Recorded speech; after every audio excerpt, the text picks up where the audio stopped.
आर्या के जाने के बाद कमरे की खामोशी अनु को अंदर तक चीर रही थी। वो वहीं खड़ी थी जहां कुछ देर पहले उसका भविष्य मुस्कुराता नजर आ रहा था। प्रस्ताव स्वीकार करने की खुशी अभी पूरी तरह दिल में उतरी भी नहीं थी कि आर्या का अचानक दूर जाना उसके लिए किसी तूफान से कम नहीं था। अनु के मन में अनेकों सवाल उमड़ने लगे। क्या आर्या का प्यार सच था? क्या वो केवल भावनाओं में बह गया था, या क्या किसी और ने उसके मन में डर भर दिया था? अनु धीरे धीरे कमरे की ओर बढ़ी। उसकी चाल भारी थी, दिल से उठती सिसकियां उसे कमजोर बना रही थीं। वह सोफे पर बैठते ही फूट फूट कर रो पड़ी।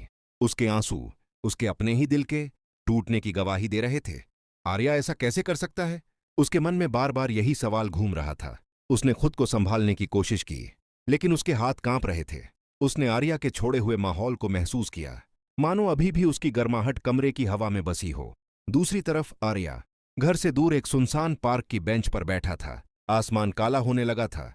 ठंडी हवा उसके चेहरे से टकराकर उसके अंदर छिपी बेचैनी को और उभार रही थी।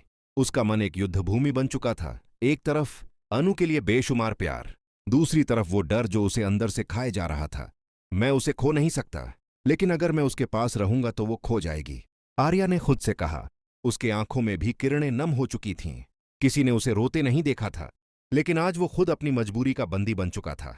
आर्या के मन में उसके अतीत की परछाइयां उभरने लगीं, वो गलतियां जिनके साथ वह वर्षों से जी रहा था, वो खामियां जो उसे खुद ही स्वीकारने में शर्म आती थी।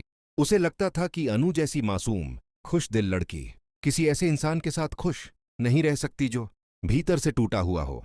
उसे लगता था कि उसका अतीत अनु के भविष्य को तबाह कर सकता है, इसलिए उसने दूर जाना चुना, इवन आफ्टर प्रपोजिंग।